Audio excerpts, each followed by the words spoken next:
উত্তম কুমারের স্মৃতিচারণায় ভাই তরুণ কুমার। একদিন বাড়িতে একজন বয়স্ক মানুষ এসে হাজির। ছবির প্রযোজনা করতে চান দাদাকে নায়ক বানিয়ে, কিন্তু স্বপ্ন থাকলেও সাধ্য কম, বেশি টাকা খরচ করতে পারবেন না। দাদা কিন্তু ভদ্রলোকের বয়স ও ইচ্ছের মর্যাদা দিতেই কতগুলো পরামর্শ দেয়। নিজের পারিশ্রমিক কমাবার জন্য বলে, শৈলেশদেরকে দিয়ে একটা যৌথ পরিবারের চিত্রনাট্য লেখান। সেখানে 3-4 ভাই থাকবে, আমি হব তাদেরই একজন। তাতে আমার কম দিন শুটিং থাকবে, পারিশ্রমিকও বেশি দিতে হবে না।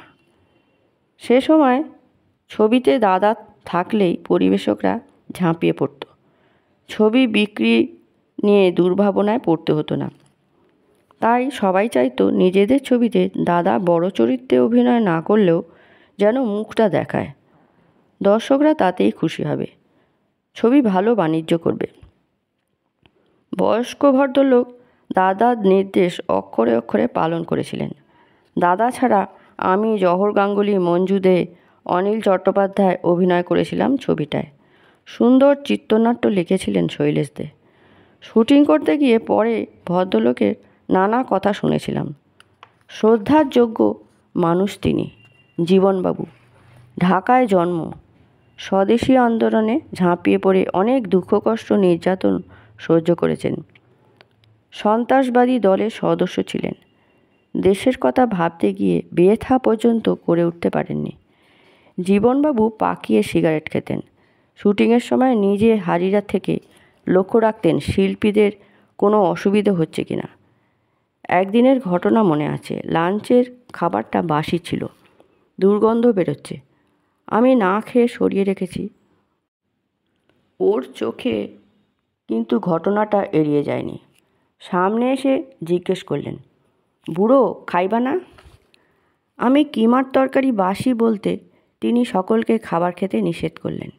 তারপর নিজে গাড়ি করে গিয়ে সকলের জন্যে মোগলাই খাবার নিয়ে এলেন।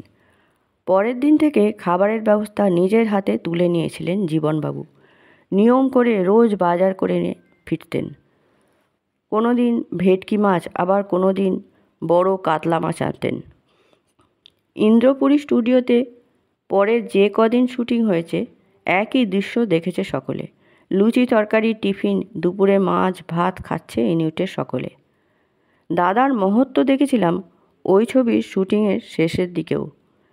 জীবনবাবুর দিন পিছু পারিশ্রমিক দেওয়ার কথা ছিল দাদাকে, কিন্তু শেষের দিকে ভাঁড়ারে টান পড়ল, হাতে টাকা নেই।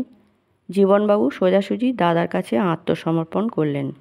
বললেন, আমার হাতে বেশি টাকা নেই, কটা দিন যদি শুটিং করে দেন তো ভালো হয়। ছবি চললে আমি আপনার পাওনা কড়ায় গণ্ডায় মিটিয়ে দেবো। দাদার ততদিনের মনে ধরে গেছে জীবনবাবুকে। যে উত্তরটা দাদা সেদিন দিয়েছিল আজও তা মনে পড়ে। দাদা বলেছিল, আমার পারিশ্রমিকের ব্যাপারে আপনাকে ভাবতে হবে না, আপনি বরং ছবিটা শেষ করার চেষ্টা করুন। অনেক শিল্পী কলাকুশলীর জীবন স্বপ্ন জড়িয়ে থাকে এক একটা ছবিকে ঘিরে। জীবনবাবু আপ্লুত হয়েছিলেন দাদার কথায়। পায়ে হাত দিয়ে প্রণাম করে বলেছিলেন, উত্তমবাবু, আপনি আমার থেকে বয়সে ছোট, কিন্তু আজ আপনি নিজের আচরণের মধ্যে দিয়ে আমার হৃদয়ে শ্রদ্ধার আসন দখল করে নিলেন। তাই প্রণাম করছি সেই শ্রদ্ধার মানুষ উত্তম কুমারকে। ছবিটা শেষমেশ সুষ্ঠুভাবেই শেষ হয়েছিল, ভালো বাণিজ্যও করেছিল। জীবনবাবুও সুখের দিনে দাঁড়িয়ে পেছনের দুঃখের দিনগুলোর কথা ভুলে যাননি নিজের দেওয়া প্রতিশ্রুতি। তাই ছবি হিট করার সঙ্গে সঙ্গে একদিন বাড়ি এসে হাজির হয়েছিলেন জীবনবাবু। দাদার হাতে তুলে দিয়েছিলেন বেশ কিছু টাকা। পাওনার অতিরিক্ত টাকা দেখে দাদা অবাকই হয়েছিল। জীবনবাবু হাসি মুখে বলেছিলেন, ছবি শেষ করার জন্য আমায় মারোয়ারি ব্যবসায়ীর কাছ থেকে চড়া সুদে টাকা ধার করতে হয়েছিল। উল্টো দিকে আপনি টাকা হাতে না পেয়েও কাজ করে গেছেন দিনের পর দিন। আমারও তো কৃতজ্ঞতা বলে একটা ব্যাপার আছে। তাই পাওনার অতিরিক্ত সামান্য কিছু প্রণামী দিলাম লাভের অঙ্ক থেকে। এটাও আপনারই পাওনা। নমস্কার।